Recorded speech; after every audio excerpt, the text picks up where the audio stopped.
রাজপথ থেকে যাব না, পেট্রোল দিয়ে জ্বালায় দেশ করে দিব। আমি তো তাইলে চাপাবাজি করছিলাম, গলাবাজি করছিলাম, আমার গিলটি ফিল হচ্ছিল।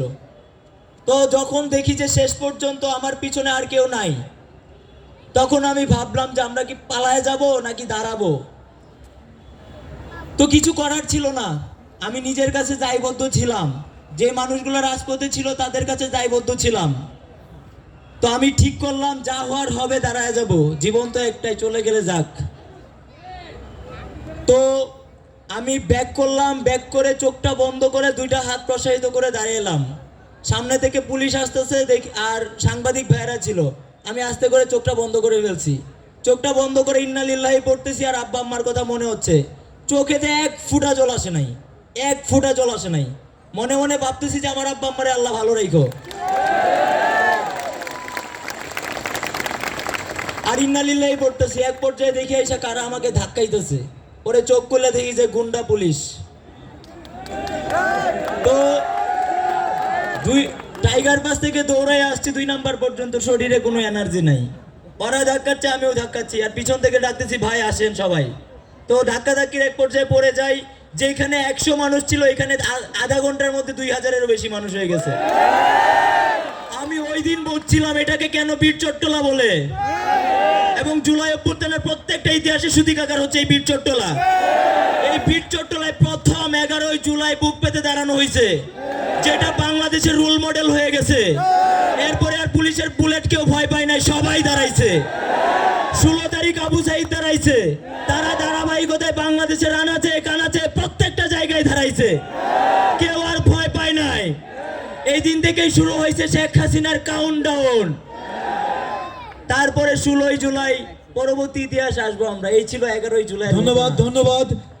খান তালাত মাহমুদের রাফির গল্প আমাদের ভীষণ, আমার মনে হয় যে আরো অনেক বছর এই গল্প আমাদের শুনতে হবে। আমাদের মধ্যে আরেকজন বীর সন্তান, আরেকজন চিন্তামণি আমাদের মধ্যে এসে উপস্থিত হয়েছেন, রাসেল আহমেদ, সদস্য কেন্দ্রীয় নির্বাহী কমিটি, বৈষম্য বিরোধী ছাত্র আন্দোলন।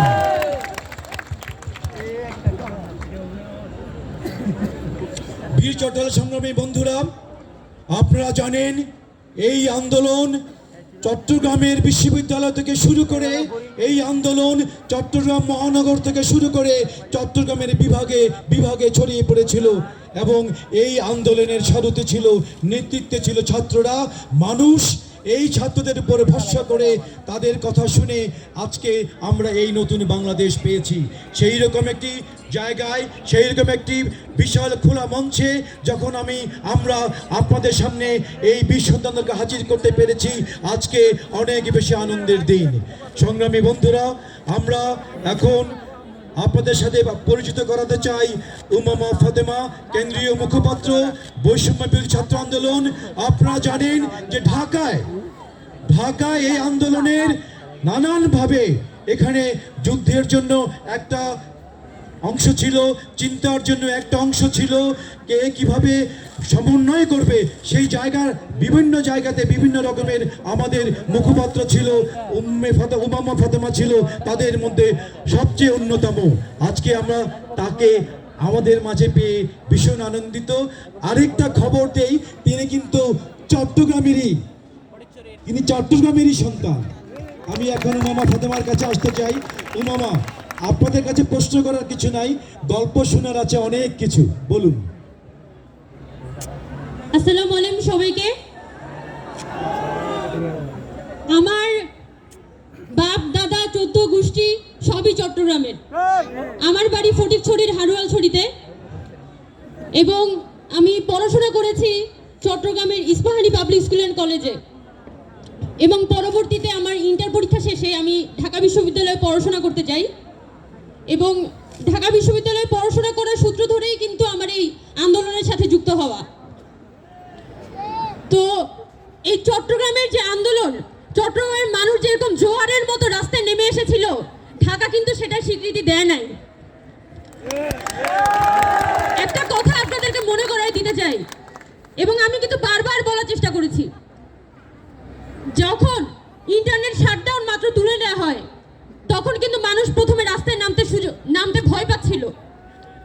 এরপর 29 তারিখে যখন একটা প্রোগ্রাম ঘোষণা করা হয়, প্রথম বিক্ষোভ মিছিল, আন্দোলন বন্ধ ঘোষণা করার পরে প্রথম একটা বিক্ষোভ মিছিল ঘোষণা করা হয়। এবং চট্টগ্রামে সেদিন চেরাগি পাহাড় মোড়ে মেয়েরা যেভাবে প্রিজন ভ্যানের চারপাশে দাঁড়িয়ে প্রিজন ভ্যানটাকে যাওয়ার থেকে আটকাচ্ছিল, এইটা কিন্তু আন্দোলনের অন্যতম একটা জোয়ার তৈরি করে। এবং তারপর দিন যখন হাইকোর্টে মেয়েরা এভাবে হাজারে হাজারে মানুষ এখানে উপস্থিত হয়, সারা বাংলাদেশের মানুষ কিন্তু সাহস পাইছিল। কিন্তু তার আগ পর্যন্ত এই একই প্রোগ্রাম কিন্তু ঢাকাতেও ছিল, কিন্তু 29 তারিখে কিন্তু ঢাকায় মানুষ নামতে পারে নাই। শুধুমাত্র প্রেস ক্লাবে আমাদের কিছু ভাইরা নামার চেষ্টা করছিল, সবাইকে পুলিশ নিয়ে চলে যায়। এরপর দিনও ঢাকায় নামার চেষ্টা করছিল, বড় আকারে নামতে পারে নাই। কিন্তু সেই একই সময়ে চট্টগ্রামে কিন্তু হাজারে হাজারে মানুষ কিন্তু রাস্তায় জমায়েত হচ্ছে। কিন্তু যখনই আন্দোলনটা শেষ হইল, সবাই চট্টগ্রামের কথা ভুলে গেছে। এখন আমাদের বলে দেওয়া লাগে যে চট্টগ্রাম আন্দোলনে ছিল, এটাই হচ্ছে বৈষম্য।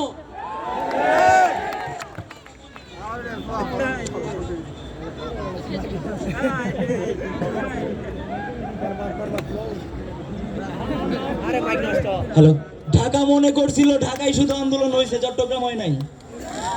কিন্তু 2 তারিখেই শেখ হাসিনার পালায় যাওয়ার ফয়সালা হয়ে গেছে। এটা চট্টগ্রাম থেকে হয়েছে, মনে আছে?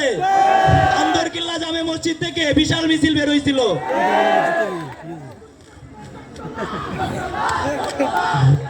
চট্টগ্রামে একটা বিখ্যাত স্লোগান ছিল, তখন ঢাকার মানুষ অনেক ভাষা বুঝতে পারে না।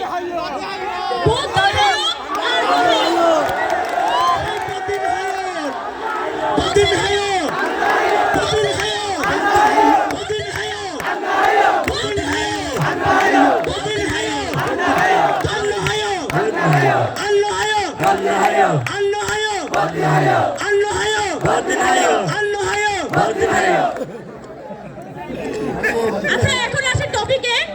আজকে আমাদের টপিক হচ্ছে 71 থেকে 24। কিভাবে আসলে 71 থেকে 24 নিয়ে এত তাত্ত্বিক আলাপ করার কিছু নাই। 24 সালে যেদিন 5ই আগস্ট আমরা রাস্তায় নামছি, আমাদের উপর দিয়ে হেলিকপ্টার উড়ে যাচ্ছিল। আমরা জানতাম না যে এটা কার হেলিকপ্টার। ওই হেলিকপ্টার দেখে আমরা সবাই খুশি এবং সবাই একটাই স্লোগান দিচ্ছে যে পালাইছে রে পালাইছে, শেখ হাসিনা পালাইছে, পালাইছে রে পালাইছে, খুনি হাসিনা পালাইছে, পালাইছে রে পালাইছে, খুনি হাসিনা পালাইছে, খুনি হাসিনা পালাইছে, পালাইছে রে পালাইছে।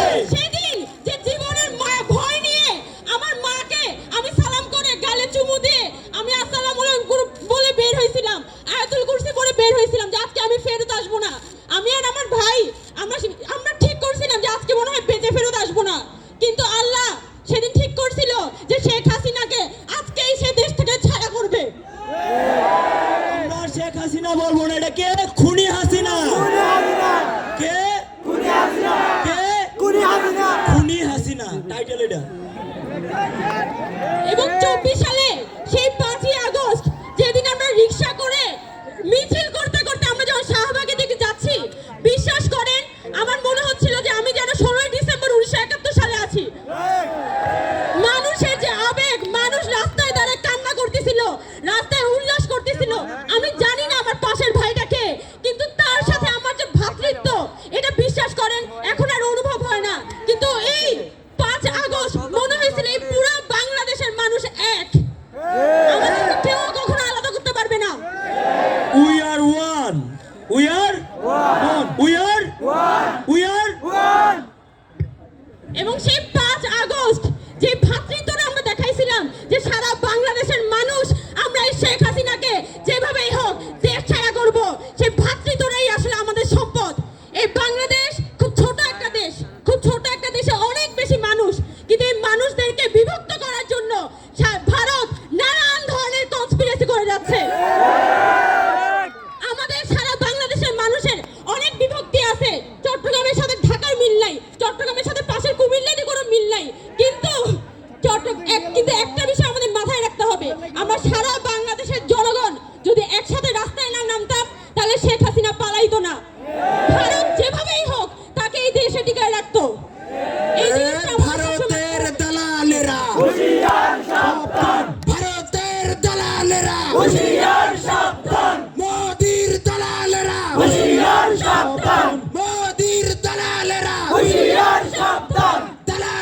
आजादी आजादी आजादी दलाली ना आजादी आजादी आजादी दिल्ली ना ढाका ढाका ढाका दिल्ली ना ढाका ढाका ढाका गुजरात ना चट्टला चट्टला चट्टला गुजरात ना चट्टला চট্টলা।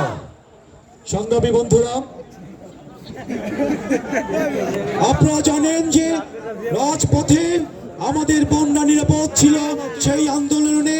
আপনারা জানেন যে ভাই বোন সবাই মিলে এই আন্দোলনের মধ্যে আমাদের বোনরা নিরাপত্তার মধ্যে ছিল। ঢাকাতেও সেই একই অভিজ্ঞতার কথা আমাদের উমামা আমাদেরকে জানাচ্ছিল। আজকে একটু ইন্টারফেয়ার করতে চাই, আপনারা কখনো আপনাদের বোনদের ভুলে যাবেন না। একটা মেয়েকে যে পরিমাণ কষ্ট করে, যে পরিমাণ পরিবার থেকে লুকায় এই আন্দোলনে আসতে হয়েছে, এই ভাইরা বুঝবেন না। আমরা আমাদের বোনদেরকে মনে রাখবো, সবার আগে বোনদেরকে স্মরণ করবো। আন্দোলনের ঢাল ছিল বোনেরা। যতবার এই জুলাইয়ের আন্দোলনের কথা মনে পড়বে, আমাদের এই 24-এর আন্দোলনের কথা মনে পড়বে, ততবার আপনারা মনে করবেন যে আপনাদের বোনরা জীবনের মায়া ত্যাগ করে আমাদের সকল বাধা বিপত্তি সব ভেঙে আমরা সেদিন রাস্তায় নেমে আসছিলাম। এবার আপনারা ওয়াদা করেন যে আমরা ভাই বোন সকলে মিলে এই দেশটাকে আমরা হেফাজত করব। ধন্যবাদ। ধন্যবাদ। আমরা এখন আমাদের আরেকজন অত্যন্ত বীর 24-এর মুক্তিযোদ্ধা রাসেল আমাদের কাছ থেকে আমরা কিছু শুনতে চাই। শুরুতেই শ্রদ্ধাভরে স্মরণ করছি 1971 সালে যাদের আত্মত্যাগের বিনিময়ে এই স্বাধীন বাংলাদেশ পেয়েছিলাম সেই সব বীর শহীদদেরকে। সেই সাথে শ্রদ্ধাভরে স্মরণ করছি 1971 সালে যে মায়েরা, যে বোনেরা সম্ভ্রম হারিয়েছেন এবং সম্ভ্রম হারিয়ে আমাদের বীর যোদ্ধাদেরকে, বীর সৈনিকদেরকে সহযোগিতা করেছেন, অনুপ্রেরণা জুগিয়েছেন সেই সব বীরাঙ্গনাদেরকে। আমরা 1971 পেয়েছি বলেই আমাদের আজকে 2024-এ